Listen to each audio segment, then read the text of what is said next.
yung leak niya, sir, ay dito.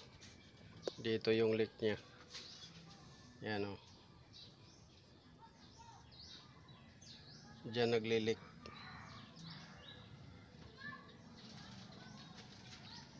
So, ito, di ko alam kung bago yan. Ito, kung bago to. Dahil pinuto lang nila naman yung dito. Lighter type man to. Lighter type. Ang bago kasi na lighter type ngayon ay wala nang ganito. So, yung lighter type na expansion valve tawag dito, ang lighter type na bago na modelo, walang ganito na. Walang ganito. So, ito siya ay sa akin opinion ay luma to. So, kumuha lang sila siguro sa stock nila ng mga luma, or else ito yung nakakabit na dati pero kumbaga inano nila muna, tawag dito, inano nila, binalik. So yan. Tapos ito, di ko alam kung bago rin to. So, di ko alam kung bago to na kinabit nila. So, wala tayong idea kung bago yan. Pero, kung makikita ninyo, so, dito ang leak niyan. Ayan. Yan ang nagbabasa dyan. So, di ko alam kung bago yan. Dahil, sa itsura, pwedeng masabing bago. Pero, nilinis lang nila. Pwedeng sabihin kasi na bagong linis. Yan. Bagong linis. Kasi kung bago to, para sa akin kung bago to, dapat hindi ganito ang mga itsura niya, no? Kasi kung bago yan, hindi naman mahawakan yan eh. Oh, pero wala tayong idea, sa akin lang sa appearance. Kasi ito, kasi pagka sinalpak to eh, hindi mo naman hahawakan talaga dyan lagi. Halos sunod-sunod. Mayroon man siguro yan mahawakan ka na nakaangat, pero hindi ganyan karami. Halos dito mayroon, dito, halos lahat. So posibleng bago, posible ring luma na nilinis lang, kaya nagmukhang bago. So dito naglilik. So kadalasan dahilan to kung bakit naglilik yung evaporator. Una, ito kasi na portion nakababad to doon sa may drain. Itong portion na to nakababad to sa may drain, catcher nya sa assembly. So pakita ko dito, yan, kababad yan, may foam ito. So nakababad yan. Kadalasan nito ang sanhi pag yung sa mga rekta na aircon, pag on mo, i-aircon ka agad kasama sa blower, ito yung nagiging cause minsan, isang dahilan, dahil lagi ito siya basa, hindi natutuyo to, basa to dito na area.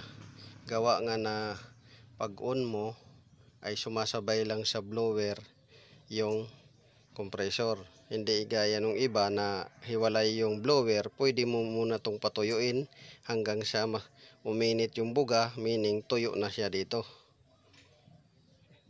Ito. So yung tubig kasi may salt yan, so that's the time na magkukot-kot yan siya dyan para mabulok at magkaroon ng leaking itong area na to. Sa mga bagong modelo, blower hiwalay, aircon, compressor hiwalay. Kaya pwede mong patuyuin to hanggat basa pa siya, hanggang sa mawala yung lamig niya. So tuyong-tuyo na to. Hindi siya magbe-build up ng corrosion, salt corrosion, rust corrosion na galing sa tubig na nakababad.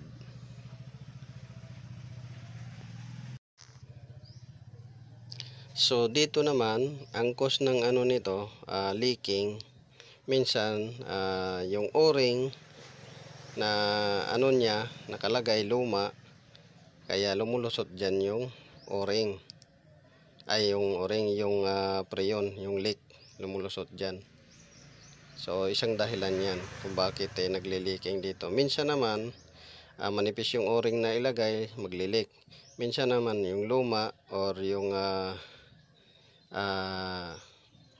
dati niyang o-ring nilagay, napunit, so naglilik yan. Tapos minsan naman hindi nilalagyan ng grasa bago sinalpak, napunit. Or else naman is yung ito is nagbabara, naghahanap dito ng masiksikan, or ito hindi pantay yung surface, kaya lumulusot yan yung preyon. Kasi ang tunog nito ay parang sumasagitsit, ganyan, maririnig nyo dito na area. So ito bilhan natin to ng bago, tapos ilagyan natin bagong o-ring, tapos bago isalpak lagyan ng grasa para di mapunit. Yung grasa kasi iwas punit at saka iwas leak. Tapos dito naman ay papalitan natin ng bago, kasi okay lang to kung sa labas madaling palitan, kaso nasa dashboard pa to, so magtatanggal ka pa ng mga nakaharang. Tapos kung i-welding natin yan, hindi natin ma-secure kung saan na naman siya susunod. So dito ngayon, mamaya mga ilang buwan lang, dito na naman, dahil ito nga na porsyon laging nakababad. So yun lang guys, sana nakakuha ko yun ng kunting kalaman. This is Autoboyson. So good morning, hello guys, good morning. So mayroon tayong ginagawang aircon issue dito, Toyota Corolla 4AFE engine. So ang problema nito ay nagbabawas ng preyon. So minsan 3 days lang, minsan 1 week lang, ubos na yung preyon. So una nating nakita dito guys ay itong fittings nya. Ito yung fittings nya, kasi hindi nila nilagyan ng tiplon, so sumingaw dyan. So unang nakita natin yan, yung pagkakabit nila ng fittings, walang tiplon, yung high, tapos yung low wala ring tiplon. So yan yung isang problema nito, kaya naubos yung preyon dahil sumisingaw sa fittings. So yan yung na-discover natin. So tinanggal na natin dahil hugutin natin yung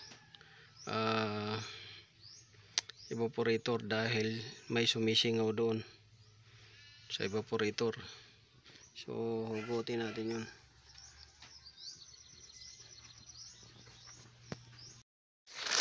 So dito, so nahugot na natin yung evaporator nito guys, nahugot na natin. Hindi lang natin na pagpatuloy yung pagbaklas nitong evaporator, gawa ng trinangkaso tayo ng 2 araw. So yung nakarang buwan, araw kasi or linggo, panay ulan, tapos lagi ako nababasa sa ulan, kaya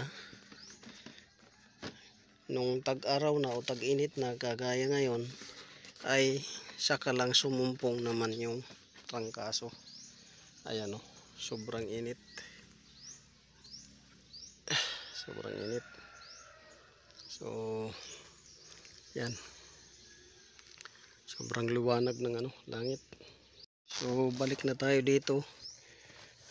Sabi ko nga, matapos tayong trangkasuhin ng 2 araw, ito balik na tayo uli sa trabaho, kasi habulin natin matapos natin yung mga trabaho.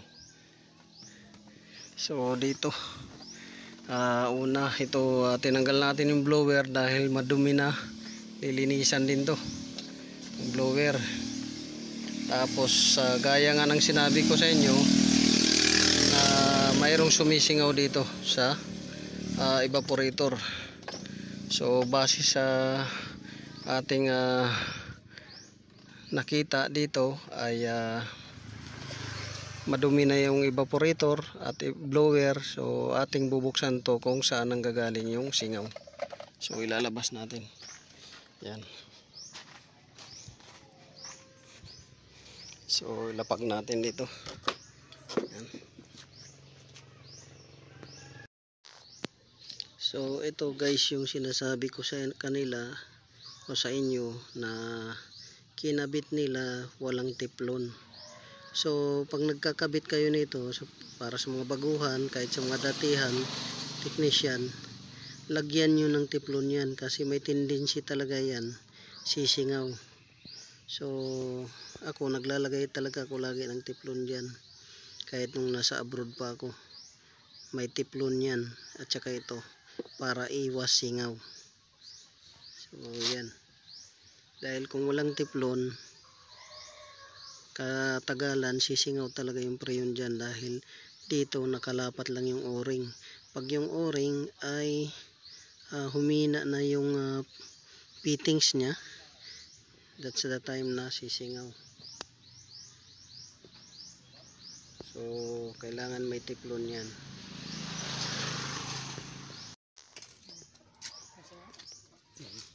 So ito guys, minsan nakaka-experience kayo guys ng mabahong buga ng evaporator.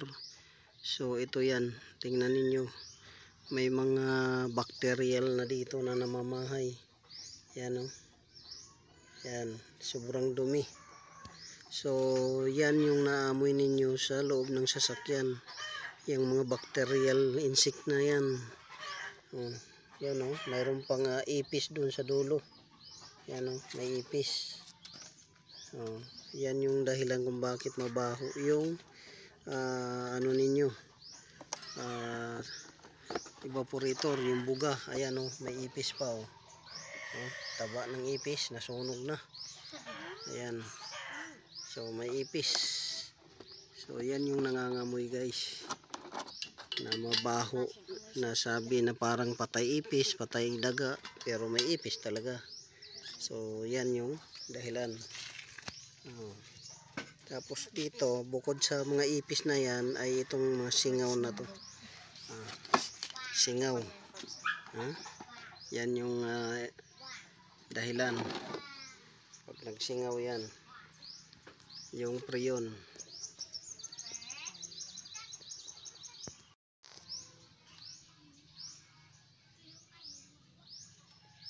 Hindi pa naman ito laminated. Sabi bago. Luma.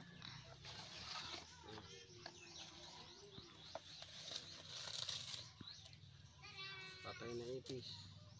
Ayan o, ipis guys, sobrang dumi.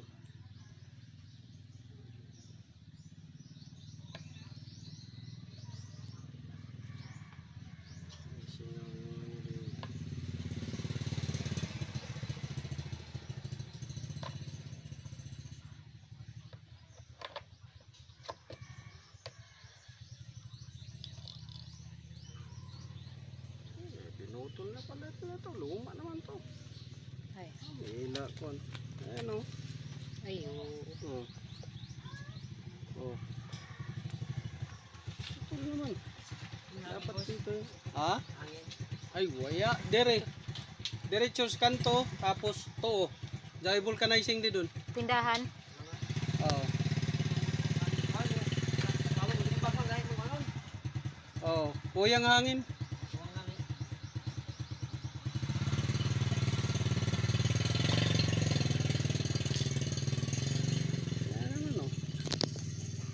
Luma. Expansion valve nila. Inverted mo nila na expansion valve. So Dapat ini nakakapit ini din ang dulo nito. Oh, nakatusok. Katusok. Gaya yung kay sir. Converted lang kaya jari na may ilatag ko no. Katusok. Di ba ni kun laminated na kuan. Luma Taglaw talaga. na bago nila.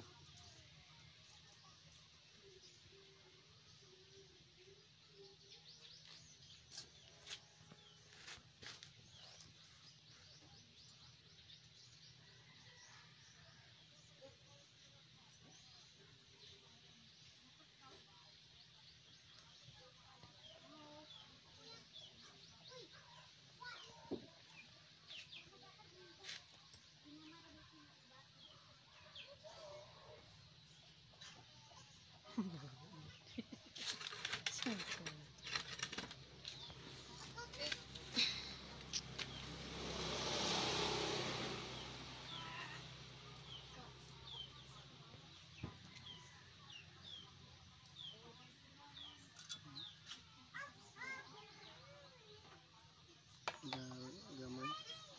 Ayan talaga.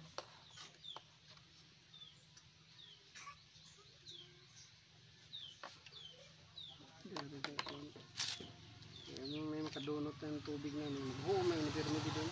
Oh. Oo. Ilaw mo sa pirmi. Oo, may makadunot din. Dari singaw. Talatang tagdikitan ng ano. Bulit-bulitan. Singaw lang. Kunin mo yung parts number niyan. Ano part number niya? Bukan luma may. Hindi naman laminated na ko. Kay kubag o yan siya, laminated pa. Yan eh. Lili ko hod ini. Ini tsura. Luma ini kuan. Luma na design ba? Yung part number. Picturean ta. Picture.